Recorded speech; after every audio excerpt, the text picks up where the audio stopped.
mwese mu izina rya Yesu umwami n'umukiza wacu. Bwana asifiwe sana. Nkuko umusenzi yamaze gusenga bivuga, nitwa Bukene Celestin, ndi umukristo wo mu ishengero rya hano, kandi nkuko nama ndabivuga, aha hantu naharonkeye umugisha muri no shengero Imana yampezagiriyemwo byinshi. Ntimurondere ko mvuga bya bindi mpora mvuga, mugabo gusa ndubatse, mfise umukenyezi mwiza cyane yitwa Nimbona Joseline. Nimwamubona murabona ko ariko ubuntu bw'Imana. Amen. Ego. Kandi arayagayaga kubera yuko mu rugo hari amahoro. Iyo mu rugo hatari amahoro, nuba yariye byinshi ntamererwa neza. Ndanezerewe kuronka kanya ko kuyaga namwe ijambo ry'Imana. Kuva nkibona programa nkamenya yuko umunsi nk'uyu nzoba ndi ngaha nafashe akanya ko gusenga, kandi Imana yashize ku mutima wanje ijambo.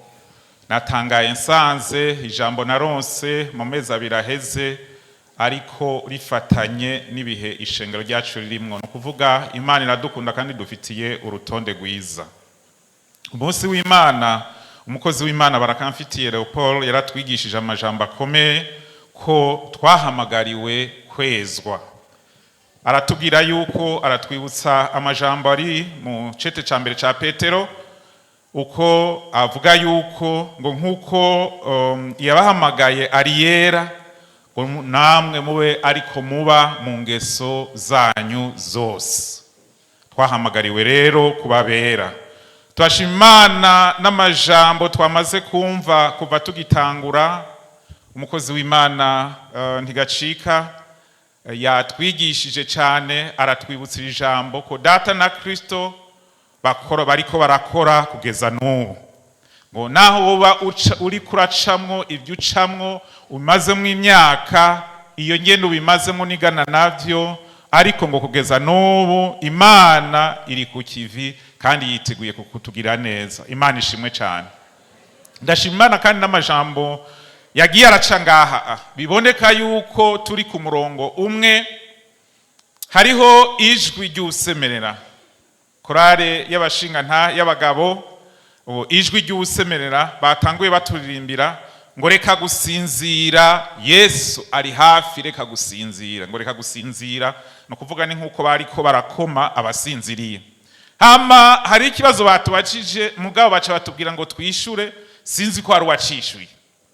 Batubajije bati, mbega kwisi irikiriruka, kandi n'ibyisi irikiriruka, ibintu birahindagurika, byo wabona uno munsi sivyo ubonejo, inyambaro wabonye hirya y'ejo ubu hari nshasha, inyubako wabonye hirya y'ejo sizo zikihari. Kera mu minsi heze hari ngo izo bita gasekebuye, ubu naho hari izo bita gute, ngo twatirikashe. Urumva ntiwigera ubona amabati, nukuvuga ibintu bigenda biriruka. Sinzi rero nka twebwe twubatse za gasekebuye, ubu ko tuca twiruka n'isi tukabomora tukagira twatirikashe. Inyambaro uko nyene izo wagutse mu mwaka uheze ubakubwira ngo hari zigezweho.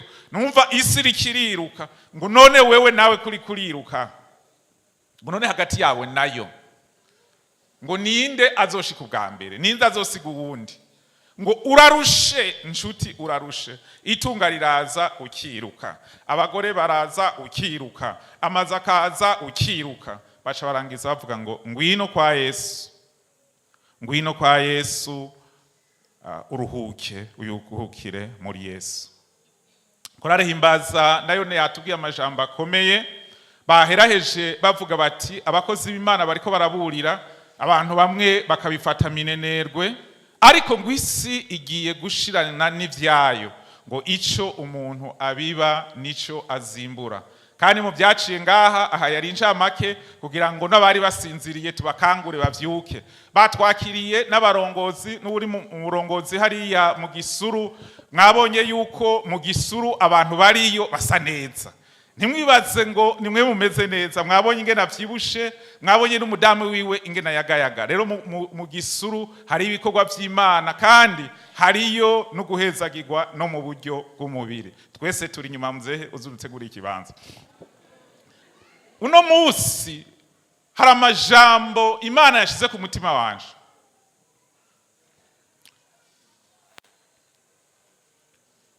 Hari ikibazo kihari uno munsi mu bantu. Ivyo ufise, ivyo utunze, abatunze byinshi n'abatunze bike, utwo umuntu wese afise uko tungana, arafise ikibazo cyo kubibika. Ubishize ngaho no muhira ushobora gusanga babitwaye. Ana mu rusengero woraba nabo ugashira ngaha telefone. Naho twese turi ngaha ubona turi ngaha tuzi ibiganza. Harimwo babandi muze yatubwira umwe yavuga ngo kare ka kanisa. Nubu ntiwibaze yuko bose baheze, ntiyabuzemwe n'umwe. Abantu rero bakiyumvira mbiki ibintu byanje gute? Ibitungura bibika bakavyiba. Amafaranga watwara mwishira hamwe bakakuzuruma. Wayaho umuntu ngo mbikira akakuzuruma bikagenda nabi cane. Rero hari kibazo gikomeye cyo kuvuga ngo ubutunzi bwanje ndabubike hehe? Ubutunzi bwanje ndabubike hehe? Namye niyumvira ku isoko ya Bujumbura yahera, hari abantu babika y'amahera kuko babona yuko aje ahantu hari hugaye, hari hameze neza, hari amahera menshi yahiriye hajya ahantu, hari ibintu byinshi byahiriye hajya ahantu. Ni ukuvuga ikibazo cyo kubika ibintu by'umuntu. Abandi barafata amahera bakayatwara mu mabanki, abandi baja kuyanyegeza mu mabanki y'Iburaya. Ni ikibazo gihangayikishije umuntu. Uno munsi Imana yampaye iri jambo maranye iminsi ngo tubike ubutunzi bwacu mu ijuru. Semene amen. Ngo tubike ubutunzi bwacu mu ijuru. Dusome Matayo igice cya 6.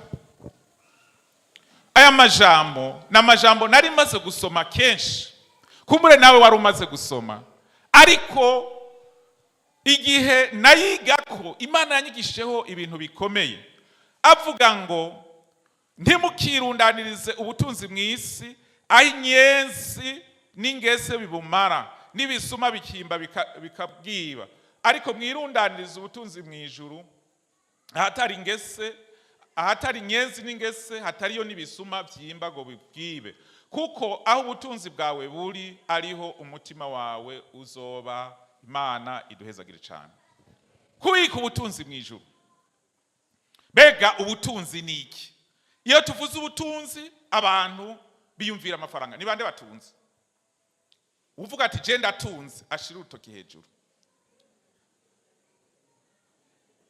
Okay, ngaha n'abakene gusa. Ni jewe jenyene. Ubutunze ninde? Nashira urutoki hejuru. Turi bangahe? Bariko baragwira. Ni bande batunze ngaha? Ndeza cyane. Ariko hariya ntibatunze, hariya ntibatunze. Ngomba ndakubwira ikintu, igituma mutavuze ko mutunze nuko mudatahura ubutunzi bwari. Abantu biyumvira ko ubutunze ari ufise amazu menshi, ariko nawe urayifise kandi urayitunze. None nduvuga ngo inzu yanje. Ni bande badafise inzu ngaha? Ndazi barimwo. Mugabo harimwo amazu abafise inzu uko ingana kose, mugabo wanse kuvuga ko utunze. Nta bantu ufise. None ndutunze. Ubutunzi ni ico kintu cyose dufise gishobora kudufasha mu buzima bwacu bwa misi yose. Ubutunzi nico kintu cyose dufise gishobora kudufasha mu buzima bwacu bwa misi yose. Harimwo ivyo muvuga by'amafaranga, harimwo ivy'amazu, harimwo n'umwanya ufise. Abazungu bavuga ngo time is what? No kuvuga umwanya n'amafaranga. Utagira umwanya nigere uza kwirukanga ngo yarondere nta woronka. Harimwo n'inguvu. None ngaha n'abantu bakomeye ngaha. None izo nguvu ugiye nta muntu yo guha akazi hanyuma ugakora ukoronka amafaranga ukaronka ingene ubaho. None ndutunze. Twese rero turatunze. Nico ndashaka ko duherako. Abantu benshi bishira inyuma ngo ntibatunze, ariko uratunze ku rugero rwawe ugw'Imana yagushikageko. Haleluya. Twese turatunze rero. Utangure gutahura uti ndatunze. kumbure naho nafise byinshi ndafise umwanya, kuri uyu mwanya nyene uzontuma ndondera byinshi, ndafise inguvu, ndashobora gukora, ndashobora guterura ibintu, ndashobora kwiyumvira ibintu, ndashobora kugira amaproje, ndashobora kugira iki, naho bitarakunda bizokunda. Amen. Naho bitarakunda bizokunda. Rero Imana, Yesu, aya majambo ari mu rutonde rw'amajambo Yesu yavugiye ku musozi ahantu harehare. Mu gifaransa bavuga ngo le sermon sur la montagne. Ni ibintu byinshi uhereye mu gice cya 5 cya Matayo ukabandanya yagira avuga ibintu byinshi. Niho yigishije abigishwa biwe ngo ntugasambane, ntukibe, mubagahore, ntimukihore, ntukarahire, abigisha gusenga. Ageze rero ngaha ayariko arabigisha by'ubutunzi, arababwira ati ntimukirundanirize ubutunzi bwanyu mw'isi, kuko hari inyenzi, hari n'ingese. Isi yuzuyemwo inyenzi, yuzuyemwo ingese zibatwara ivyanyu, ariko ubutunzi bwanyu mu burundanirize mw'ijuru, ahatari inyenzi, ahatagira ingese, aho ibisuma n'abambuzi badashika. Utahure neza, Yesu ntiyigeze abwira abantu ko gutunga ari icyaha. Yesu ntiyigeze abwira abantu ko kwambara neza nk'uko mbona Musa ari icyaha. Si uko yavuze, ntiyabujije abantu kurondera, ahubwo yabwiye ngo murundanye ubutunzi. Yabwiye ngo murundanye. N'ubu namwebwe ndavuze ati rundanya, ndongeye namwebwe ati rundanya ubutunzi, murundanye. Amen.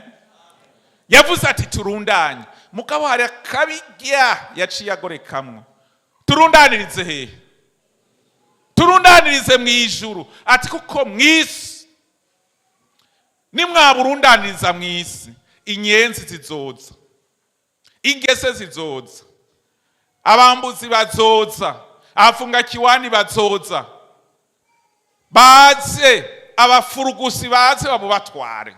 Atariko mwirundanirize ubutunzi bwanyu mw'ijuru, aho inyenzi, aho ibisuma bidashobora gushika. Ikibabaje rero no munsi nuko kenshi ivyo turondera vyose tubirundaniriza mw'isi. Raba kuva uriho we ufise imyaka iyo nyene ufise, harura ibiro by'umuceri umaze gufungura, uravyibuka? Ibiro by'ibiharage umaze gufungura, ibiro by'idagara umaze gufungura, handiko naduka. Ibiro by'inyama umaze gufungura ni bike? Oya, si bike. None ivyo byose biri hehe? Wabishize ku mubiri, vyaragiye. Nukuvuga mu yandi majambo ndiko ndiga, ndaciye mvuga nterega inyenzi za mbere dufise n'uyu mubiri twambaye. Inyenzi ya mbere dufise n'uyu mubiri, kuko niwo ivyo turondera byose ushize ko biragenda. Kandi uyu mubiri nabone uri nyuma ugenda. Ivyo twawuhaye byose bizogenda bihere.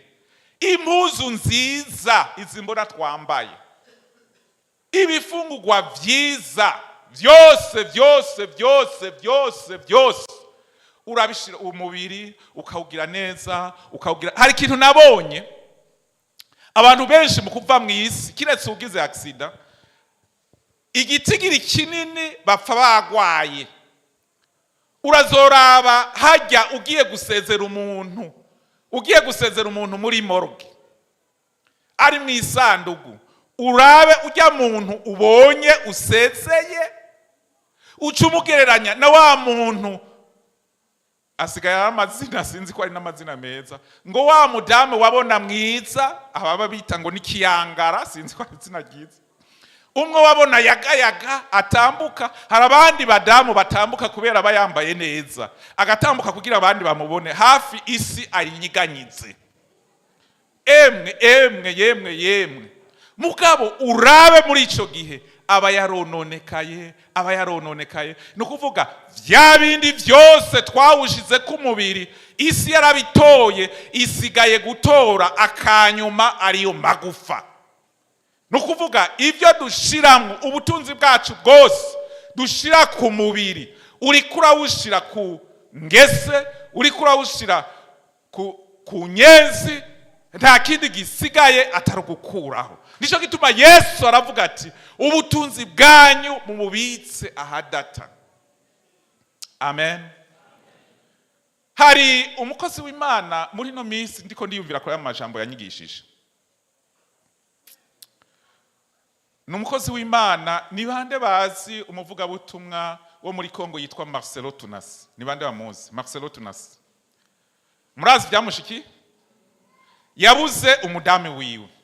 Kandi uwo mukozi w'Imana yari umukozi w'Imana akomeye, yemewe, yubashwe. Yaraje ngaha i Bujumbura inshuro zigira kabiri muri Eglise d'Irosha. Ku rupfu rw'umudamu wiwe na perezida w'igihugu ca Kongo niho yarari. Urumva umukuru w'igihugu ari inzaza kuri anterema y'umuntu wawe aba ari umuntu yubashwe. Hari ikintu rero ubu rero yasubiye kuvuga ubutumwa, kandi ubu mwumvirize n'umuriro ubuho hararurumba kurusha kare. Yavuze ati hari ikintu canyigishije, inyuma y'urupfu baje kugira ngo batore impuzu z'umudamu wanje. Ati barinjira bagenda, kandi babona yari umukozi w'Imana ateye imbere afise uburyo, nukuvuga n'inyambaro z'umudamu wiwe umuravye warabona koko nukuri ibintu biriho. Nagomba mvuge ngo Imana yaramuhezagiye. Oya, Imana yahezagiye twese, n'ufise bike twese Imana yabiduhezagiye. Nico gituma kenshi mpora ntangara umuntu cyane cyane abibarutse, ukaza wumva ngo turashimiye Imana ngo kandi ngo Imana yaradufashije ngo umuvyeyi, ngo Imana yaradufashije ngo umuvyeyi ngo yibarutse neza. None ujya bagiriye cesarienne Imana ntiyamufashije? Imana siho yari iri? Ndabaza. Donc kubera wewe ata cesarienne Imana yakoze neza, yakoze ibikomeye. Mugabo ujya bagiriye cesarienne ngira Imana iramwanka ntiyakoze neza. Hanyuma arabona ibintu vy'umudame w'ingene bariko barabitwara. Baragenda mu garde-robe, baratwara ibirato, impuzu z'amahera menshi, amasakoshi y'amahera menshi. Yavuze ati naciye niruka, sinashobora ntivyashobora gukunda ko mbona ingene babitwara. Ati mugabo ikintu byanyigishije ko nukuvuga yuko ati kandi bagiye kumuhamba yagiye mu mpuzu atigeze yambara. Za mpuzu nziza zose nta nimwe bamuhambyemo. Ati naciye ntahura yuko ivyo dufise byose si byacu. Sijya mpuzu ufise mu nzu si kwawe. Uko ari nke bijya birato nimba ufise bibiri ukaba waje wambaye kimwe navyone si gwawe, kuko umunsi uzogenda nta wuzi ico bazoguhambamo. Inzu ufise si gwawe, ijya parasera si gwawe, bijya twirirwa turashwanira si gwawe, kuko nibakujana bizosigara biribwa n'abandi, kumbure mbene babishwaniramwe. Yari amajambo akomeye gose byaranyigishije nukuri ivyo ufise si gwawe. Chake muce bwiyumvira nabo tumaze imisi tubura. None twe tumaze imisi tubura abantu. Ubu ejo uzoza wumva, uzoza ubona abantu bariko barengana, umenye uti ijya mpuzu yambaye yari ya naka. Naka yagize gute yarenganye. Nukuvuga ivyo dufise si byacu. Rero Yesu aratubwira ati tubike ivyacu mwijuru. Masari karandega sinzi wandiriye umwanya, mugabo ntaco byose ni byiza mu Mana. Rusome Zaburi ya 24, nshangerageza kunyarutsa kugira ngo ntitujye uwundi mwanya w'ibikurikira. Zaburi ya 24 umurongo wa mbere n'uwa kabiri. Zaburi wa 24 umurongo wa mbere n'uwa kabiri.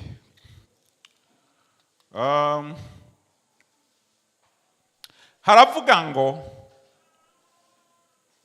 isi ni y'Uhoraho n'ibiyuzuye, isi n'abayibamwo, kuko ari we yashize amatanguriro yayo ku kiyaga, yayishimangishije ku mazi menshi. isi n'ibiri murimwo yo n'ivyuhoraho, ivyo dufise byose n'ivy'Imana. Nico gituma Yesu arababwira ati mubike ubutunzi bwanyu mw'ijuru.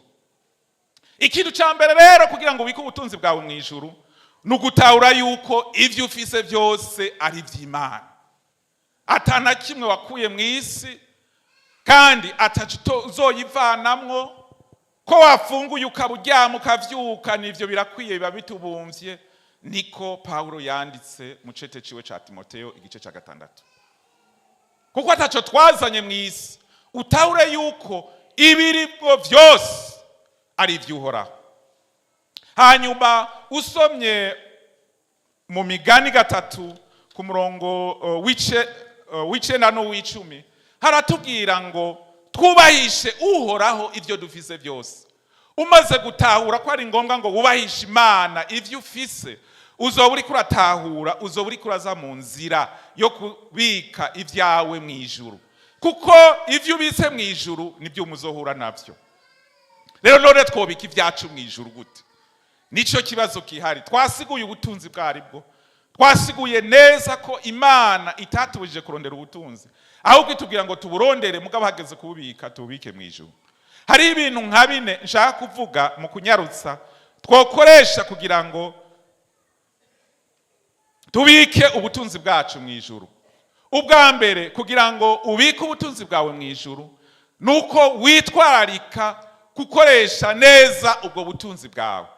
Hariho abantu n'abantu b'Imana bari satuntu twanje, ni mugumu sana. Urazi mugumu wa ingumyi, nukuvuga avuga ngo umwana ngo yavutse amezuku, umwana ngo avuka amezuku, nukuvuga ngo ivyo nzoronka byose ntawe nzobihako.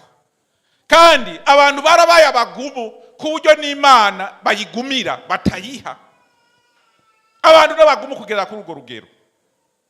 Rero ni ngombwa kugira ngo dukoreshe ubutunzi bwacu neza. Ubwa mbere kwitwararika abakene, abadafise hagati yacu, kuko bariho.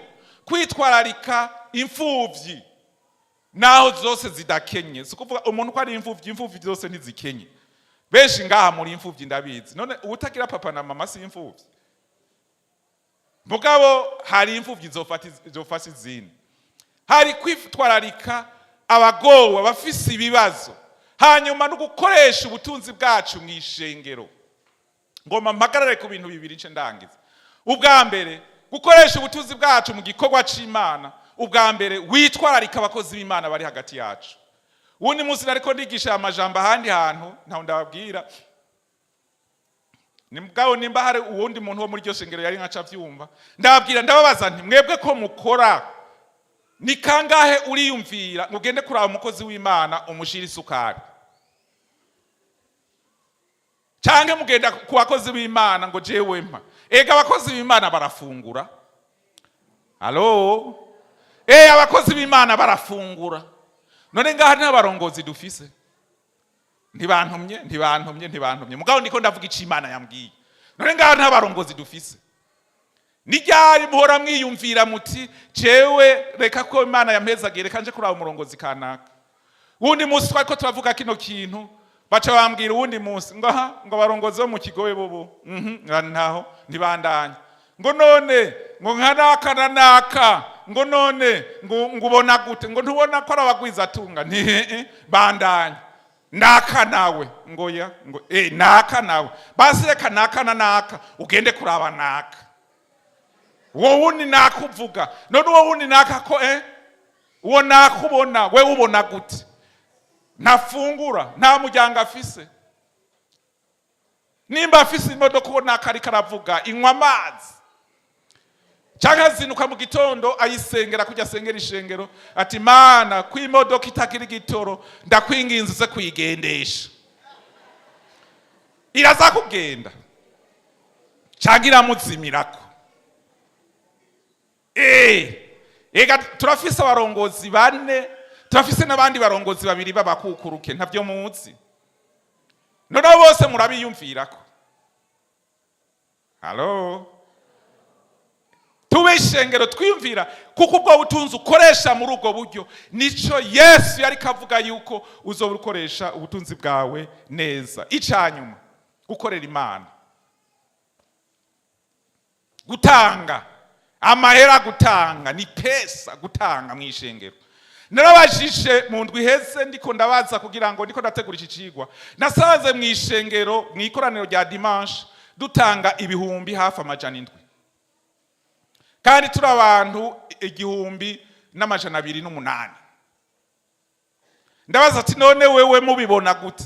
Ati reka ibara ryaraguye. Ari turiko turaharura ni gako usanga mu inoti ya 10,000. Usanze mu ya 10,000 ni nka 2, 3, 4. None ngaha n'abantu dufise botanga 10,000 ngaha. Nawe dufise.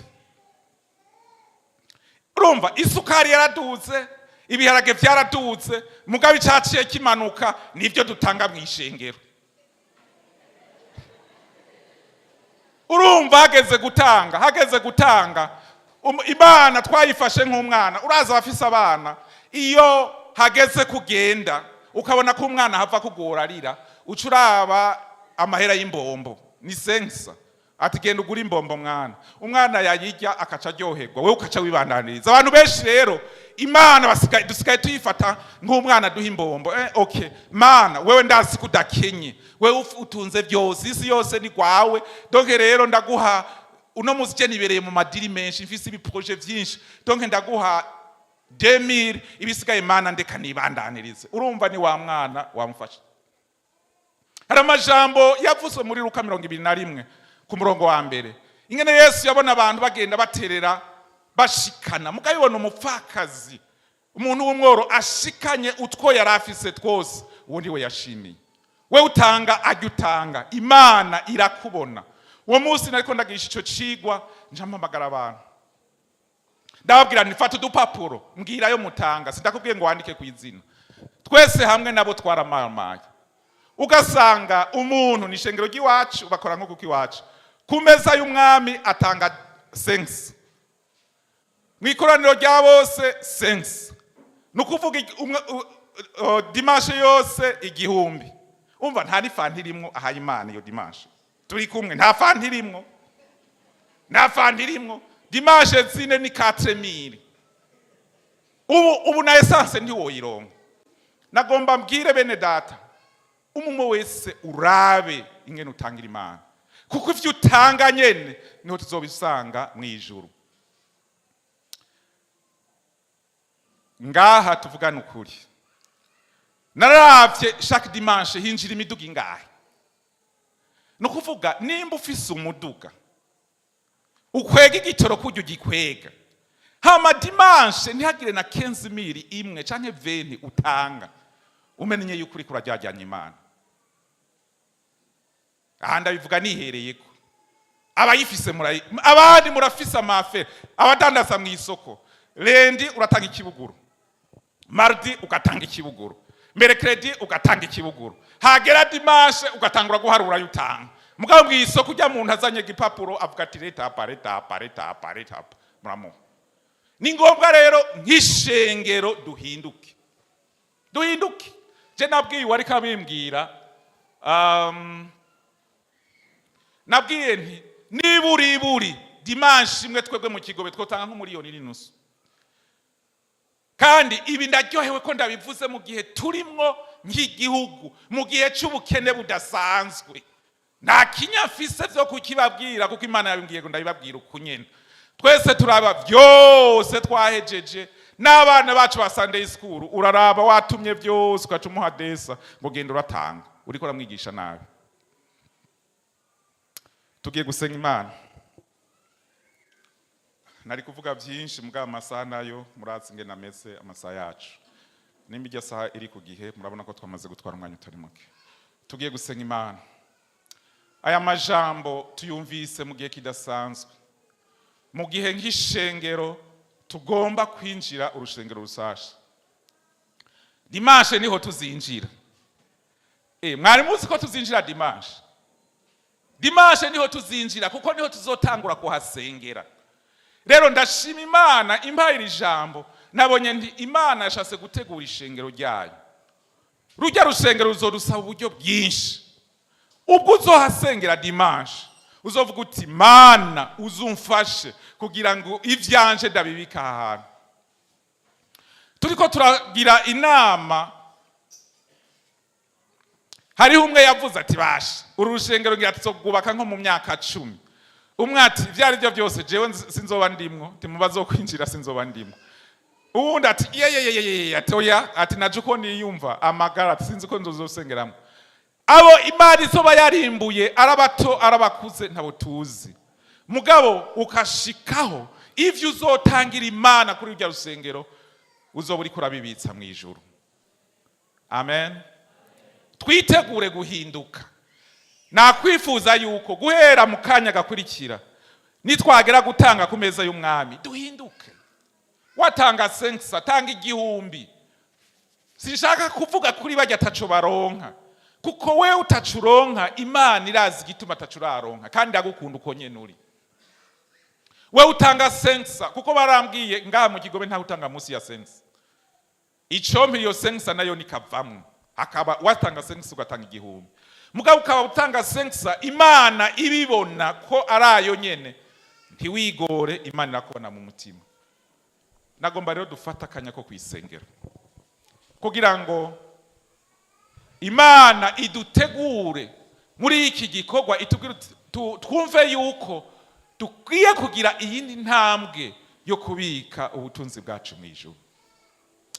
Kuri we utarakizwa pole, kuko nacu bika mu ijuru ntacu wanze, ariko kabuhari uze ngaha tugusengere, ahasigaye ishengero ryose turaza kwisengera. Ndashaka gusaba bariko baradufasha umukozi w'Imana, umutama wacu, umurongozi wacu umukukuruke mboni hankuye.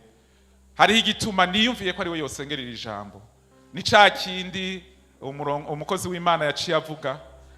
Imbono yo kubaka ishengero yafashe umwanya arayicapa. Aracapa ikintu kinini. Yifuza ati tuzogira urusengero rwiza nkuru.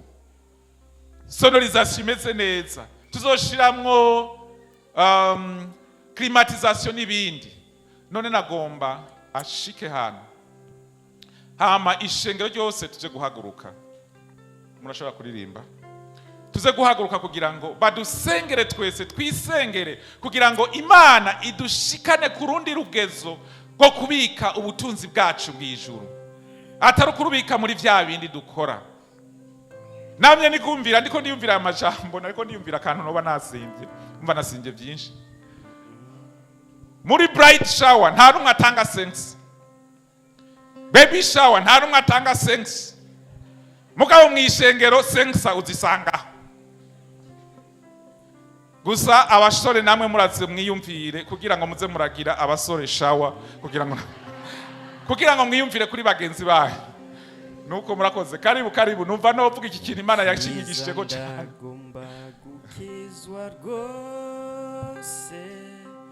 Ndakwinginzuze mu mutima wanje.